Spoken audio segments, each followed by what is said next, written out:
ಜೈ ಮಹಾಕಾಲ. ರುದ್ರ, ತಪ್ಪು ಮಾಡ್ಬಿಟ್ಟೆ.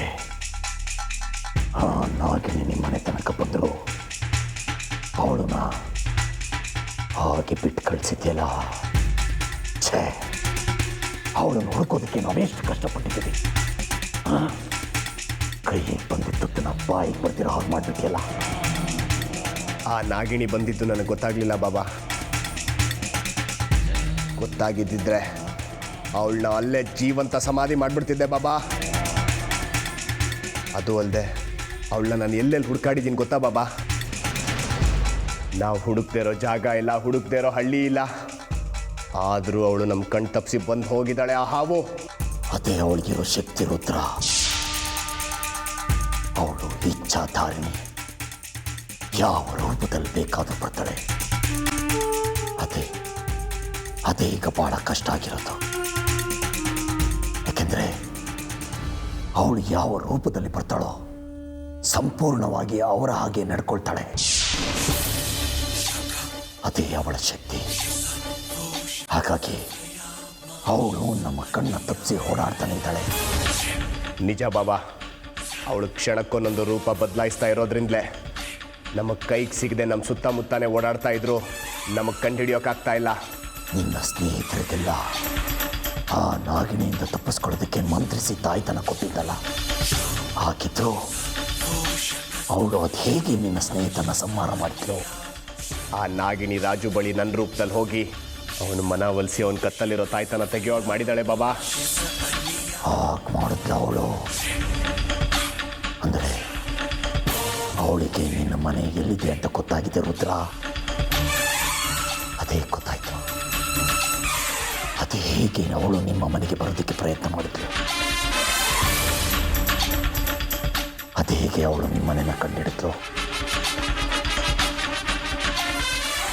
ಅದೇ ನನ್ನ ಮುಂದೆ ಇರೋ ದೊಡ್ಡ ಪ್ರಶ್ನೆ ಬಾಬಾ. ಎಷ್ಟು ಯೋಚನೆ ಮಾಡಿದ್ರೂ ಗೊತ್ತಾಗ್ತಾ ಇಲ್ಲ ಅವಳು ನನ್ನ ಮನೇನ ಹೇಗೆ ಕಂಡಿಡಿದ್ಲು ಅಂತ. ಅವಳನ್ನ ನಾವು ಹೀಗೆ ಬಿಟ್ಟರೆ ನಮ್ಗೆ ಉಳುಗಾಲ ಇಲ್ಲ ಬಾಬಾ. ಅದಕ್ಕೆ ನಿಮ್ಮ ಶಕ್ತಿ ಉಪಯೋಗಿಸಿ ಅವಳು ಎಲ್ಲಿದ್ದಾಳೆ ಅಂತ ಕಂಡಿಡೀರಿ ಬಾಬಾ. ಅವಳು ನಮ್ಮ ತಂಟೆಗೆ ಬರೋಕ್ಕೆ ಮುಂಚೆ ನಾವೇ ಅವಳನ್ನ ಕೊಂದಾಕ್ಬಿಡೋಣ ಬಾಬಾ. ಈಗ ನನ್ನ ಶಕ್ತಿನ ಉಪಯೋಗಿಸೋದಕ್ಕೆ ಆಗಲ್ಲ ರುದ್ರ. ಯಾಕೆ ಬಾಬಾ? ಯಾಕೆಂದ್ರೆ ನಾಳೆ ಸೂರ್ಯಗ್ರಹಣ. ಅದು ಅಂತಿಂತ ಗ್ರಹಣ ಅಲ್ಲ, ಖಗ್ರಾಸ ಗ್ರಹಣ.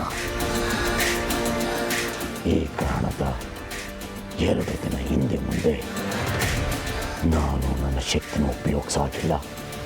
ಉಪಯೋಗಿಸಿದ್ರೆ ನನ್ನ ಶಕ್ತಿ ಕ್ಷೀಣಿಸುತ್ತೆ ರುದ್ರ.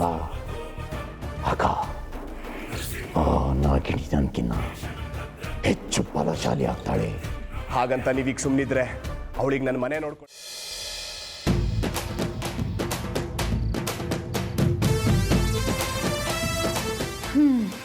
ಎಷ್ಟು ಚೆನ್ನಾಗಿ ಮಲಗಿದ್ದಾನೆ ನನ್ನ ಹೀರೋ.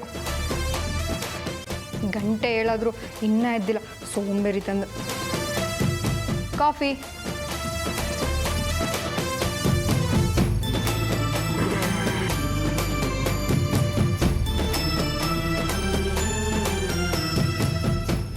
ಥ್ಯಾಂಕ್ಸ್ ಅಮ್ಮ.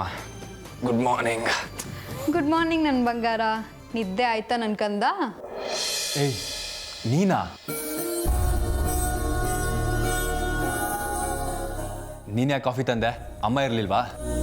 ಇದ್ದಾರೆ, ಅಡುಗೆ ಮನೇಲಿ ಕೆಲಸ ಮಾಡ್ತಾ ಇದ್ದಾರೆ. ಅದಕ್ಕೆ ನಾನೇ ಕೊಡ್ತೀನಿ ಅಂತ ಅತ್ತೆ ಕೈಯಿಂದ ಕಾಫಿ ಇಸ್ಕೊಂಡು ಬಂದೆ. ಯಾಕೆ ನಾನು ಕಾಫಿ ತಂದು ಕೊಟ್ರೆ ಗಂಟ್ಲಲ್ಲಿ ಇಳಿಯಲ್ವಾ? ತರ್ಲೆ, ಇನ್ನೊಂದ್ಸತಿ ಹೀಗೆಲ್ಲ ಕಾಫಿ ತಂದು ಕೊಡ್ಬೇಡ. ನನಗೆ ಕಾಫಿ ಕೊಡೋದಕ್ಕೆ ಅಂತ ಅಮ್ಮ ಇದ್ದಾರೆ.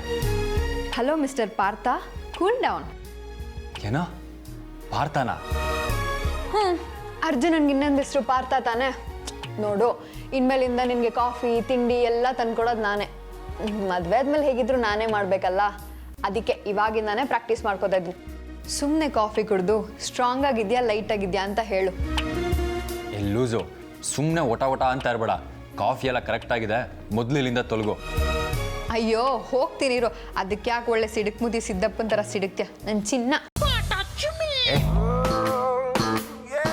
ಏಯ್, ನಾನು ನಿನ್ನ ಕೈಲಿ ತಾಳಿ ಕಟ್ಟಿಸ್ಕೊಂಡು ನಿನ್ನ ಹೆಂಡತಿ ಆಗೋಣ ಅಂತ ಆಸ್ಟ್ರೇಲಿಯಾದಿಂದ ಬಂದಿದ್ದೀನಿ. ನೀನು ನೋಡಿದ್ರೆ ಲೈಫ್ ಪಾರ್ಟ್ನರ್ ಆಗೋಳ ಜೊತೆ ಹಿಂಗೆ ಬಿಹೇವ್ ಮಾಡ್ತಿಲ್ಲ, ಸರಿ ಅನ್ಸುತ್ತಾ? ಏನೋ ಲೈಫ್ ಪಾರ್ಟ್ನರಾ? ನೀನು ನನಗೆ ಯಾರು ಹೇಳಿದ್ದು? ಮನೇಲಿ ಎಲ್ಲರೂ ಅದನ್ನೇ ಹೇಳ್ತಿದ್ದಾರೆ. ಅವ್ರು ಹೇಳಿದ ಮಾತ್ರಕ್ಕೆ ನಾನು ನಿನ್ನ ಮದುವೆ ಆಗ್ತೀನಿ ಅಂತ ಆಸೆ ಇಟ್ಕೊಳ್ಳೋದಾಗ್ಲಿ ಅಥವಾ ಕನ್ಸು ಕಾಣೋದಾಗ್ಲಿ ಮಾಡಬೇಡ. ಅದು ಈ ಜನ್ಮದಲ್ಲಿ ಸಾಧ್ಯ ಇಲ್ಲ. ನೀನು ನನ್ನ ಬೆಸ್ಟ್ ಫ್ರೆಂಡ್ ಅಷ್ಟೇ. ಯಾಕೋ ಹಾಗೆ ಹೇಳ್ತೀಯ? ನಾನು ನೀನು ಬೆಸ್ಟ್ ಫ್ರೆಂಡ್ಸ್ ನಿಜ, ಹಾಗಂತ ಬೆಸ್ಟ್ ಫ್ರೆಂಡ್ಸ್ ಮದುವೆ ಆಗಬಾರ್ದಾ? ನೀನು ಏನೇ ಹೇಳಿದ್ರು ಸರಿ, ನಾವಿಬ್ರು ಒಂದಾಗಬೇಕು ಅಂತ ಈ ಮನೆಯವರು ಆ ದೇವರು ಎಲ್ಲರೂ ಡಿಸೈಡ್ ಮಾಡಾಗಿದೆ. ಸೊ ಯಾವತ್ತಿದ್ರು ನಾನು ನಿನ್ನ ಹೆಂಡತಿ, ನೀನು ನನ್ನ ಗಂಡ. ಇದನ್ನು ಚೇಂಜ್ ಮಾಡೋಕ್ಕೆ ಯಾರಿಂದನೂ ಸಾಧ್ಯ ಇಲ್ಲ ಕಣೋ. ನೀನು ಏನೇ ಹೇಳಿದ್ರು ನನಗೆ ಯಾವುದೇ ಟೆನ್ಷನ್ ಇಲ್ಲ, ಗೊತ್ತಾಯ್ತಾ? ಈ ಗೂಬೆ, ನಿನಗೆ ಯಾಕೆ ಅರ್ಥ ಆಗ್ತಾ ಇಲ್ಲ ಹೇಳೋದು? ನನಗೆಲ್ಲ ಅರ್ಥ ಆಗ್ತಿದೆ. ನೀನು ನನ್ನ ಆಟ ಆಡ್ಸೋಕ್ಕೋಸ್ಕರ ನನ್ನ ಮದುವೆ ಆಗಲ್ಲ ಅಂತೆಲ್ಲ ಹೇಳ್ತಿದ್ಯಾ ಅಂತ. ಅಲ್ಲ ಕಣೋ, ನಿನ್ಗಿಷ್ಟ ಅಂತ ನಾನು ನಿನ್ನೆ ನೆಟ್ಟಲ್ಲಿ ನಾಗಿನಿ ಡಾನ್ಸ್ ನೋಡಿ ಕಲ್ತ್ಕೊಂಡು ನಿನ್ನ ಮುಂದೆ ಡಾನ್ಸ್ ಮಾಡಿದರೆ ನೀನು ನನ್ನ ಡಾನ್ಸ್ ನೋಡೋದು ಬಿಟ್ಟು ಯಾವುದೋ ಹುಡುಗಿನ ತೋರ್ಸೋಕ್ಕೆ ಕರ್ಕೊಂಡು ಹೋಗಿದ್ಯಂತೆ. ಯಾರದು? ಏನಾಗಬೇಕು ಅವಳು ನಿನಗೆ?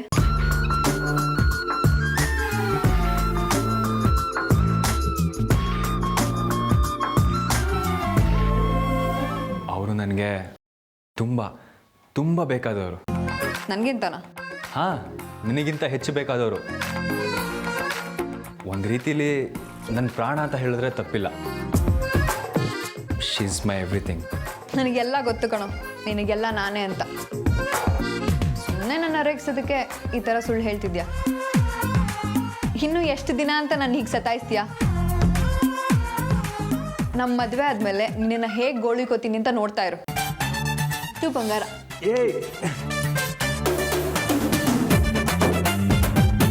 ಪಕ್ಕ ಗೂಬೆನೇ ಇದು.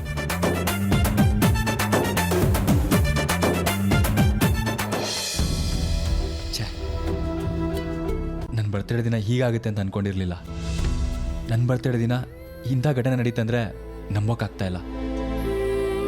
ಆ ದೇವರು ಒಂದು ಒಳ್ಳೆ ಗಿಫ್ಟ್ ಕೊಡ್ತಾನೆ ಅಂತ ಅಂದ್ಕೊಂಡೆ, ಆದರೆ ಕೆಟ್ಟ ಗಿಫ್ಟ್ ಕೊಟ್ಬಿಟ್ಟ. ಪ್ರತಿ ಸಾರಿ ನಿನ್ನ ಬರ್ಡೇಲಿದ್ದ ಸಂಭ್ರಮಕ್ಕಿಂತ ಈ ಸಲ ಸಂಭ್ರಮ ತುಂಬ ಚೆನ್ನಾಗಿತ್ತು. ಆದರೆ ಅದೇನಾಯ್ತೋ ಏನೋ, ರಾಜು ಅವ್ರು ಅದು ಹೇಗೆ ಸತ್ರು ಅಂತ ಗೊತ್ತೇ ಆಗ್ತಿಲ್ಲ. ಬ್ರದರ್, ಆ ರಾಜು ಅಂಕಲ್ಲು ನನ್ನ ಚಿಕ್ಕಪ್ಪ ಕಣ್ಮುಂದೆನೇ ಸತ್ತೋದ್ರು. ಈಗಲೂ ಆ ಇನ್ಸಿಡೆಂಟು ನನ್ನ ಕಣ್ಮುಂದೆ ನಡೀತಾ ಇರೋ ಹೋಗಿದೆ. ನೋಡು ಅರ್ಜುನ್, ಈ ಘಟನೆ ಬಗ್ಗೆ ಅಮ್ಮ ತುಂಬಾ ಆಗಲೇ ಟೆನ್ಷನ್ ಮಾಡ್ಕೊಂಡಿದ್ದಾರೆ. ಯಾವುದೇ ಕಾರಣಕ್ಕೂ ನೀನು ಅವ್ರ ಹತ್ರ ಹೋಗಿ ಈ ವಿಷಯದ ಬಗ್ಗೆ ಏನು ಮಾತಾಡೋಕ್ಕೆ ಹೋಗಬೇಡ. ಅಕಸ್ಮಾತ್ ಅವ್ರು ಸಾಯದ್ನ ನೀನೇನಾದರೂ ಕಣ್ಣಾರೆ ಕಂಡಿದೆ ಅಂತ ಹೇಳಿದ್ರೆ ಮಾತ್ರ ಇನ್ನೂ ಗಾಬರಿ ಆಗ್ತಾರೆ. ಸೊ ಬೇಡ. ಆಮೇಲೆ ಅಮ್ಮನ ಹತ್ರ ಅಷ್ಟೇ ಅಲ್ಲ, ಅಜ್ಜಿ ಹತ್ರನೂ ಏನು ಮಾತಾಡಕ್ಕೆ ಹೋಗ್ಬೇಡ, ತಿಳಿತಾ? ಆಯಿತು ಬ್ರೋ. ಹೌದು, ನೀನು ಕೇಕ್ ತಿನ್ನಿಸ್ಬೇಕಾದ್ರೆ ರಾಜು ಅಂಕಲ್ ಏನಾದರೂ ಟೆನ್ಷನಲ್ಲಿದ್ರಾ? ಹಾಗೇನೂ ಇರಲಿಲ್ಲ. ಆದರೆ ರುದ್ರ ಚಿಕ್ಕಪ್ಪ ರಾಜು ಅಂಕಲ್ ಹೆದರ್ಕೊಂಡು ಓಡೋದ್ರು ಅಂತ ಪ್ರಕಾಶ್ ಅಂಕಲ್ ಹೇಳಿದ್ಮೇಲೆ ಗಾಬರಿಯಾಗಿ ಅಲ್ಲಿಂದ ಹೊರಟರು. ಅದನ್ನು ನೋಡಿ ನನಗೂ ಅನುಮಾನ ಬಂತು. ನಾನು ರುದ್ರ ಚಿಕ್ಕಪ್ಪನ ಫಾಲೋ ಮಾಡಿದೆ. ಆದರೆ ನಾವಿಬ್ಬರು ಅಲ್ಲಿ ಹೋಗೋ ಅಷ್ಟರಲ್ಲಿ ಅನಾಹುತ ನಡೆದೇ ಹೋಗಿತ್ತು. ನಾನು ಚಿಕ್ಕಪ್ಪ ಇಬ್ಬರು ಹೆಲ್ಪ್ಲೆಸ್ ಆಗಿಬಿಟ್ವಿ. ಅದಕ್ಕೆ ಇರಬೇಕು, ರಾಜು ಅಂಕಲ್ ಅವ್ರ ಟೈಮ್ ಸರಿ ಇರಲಿಲ್ಲ, ಅದಕ್ಕೆ ಅವ್ರು ಸೂಸೈಡ್ ಮಾಡಿಕೊಂಡ್ರು ಅಂತ ಚಿಕ್ಕಪ್ಪ ಹೇಳ್ತಾ ಇರೋದು. ಒಂದು ರೀತಿಯಲ್ಲಿ ಚಿಕ್ಕಪ್ಪ ಹೇಳ್ತಿರೋದು ಸತ್ಯನೇ. ಅಷ್ಟು ಸಂತೋಷವಾಗಿದ್ದವರು ಇದ್ದಕ್ಕಿದ್ದಾಗೆ ಸೂಸೈಡ್ ಮಾಡ್ಕೋತಾರೆ ಅಂದರೆ ಬ್ಯಾಡ್ ಟೈಮ್ ಅಂದೆ ಇನ್ನೇನು ಅನ್ನೋದಕ್ಕೆ ಸಾಧ್ಯ? ಸರಿ, ಅದು ನಿಜ ಇದ್ರೂ ಇರ್ಬೋದು, ಆದರೆ ಯಾಕೆ ಏನು ಅಂತೆಲ್ಲ ಕೇಳಕ್ಕೆ ಹೋಗ್ಬೇಡ.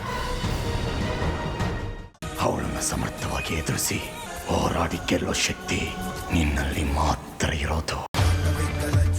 ನಿಶ್ಚಿತಾರ್ಥ ಕೊನೆಗಳಿಗೆವರೆಗೂ ಅವನಿಗೆ ವಿಚಾರದ ಬಗ್ಗೆ ಒಂದು ಸುಳಿವು ಸಿಗಬಾರ್ದು.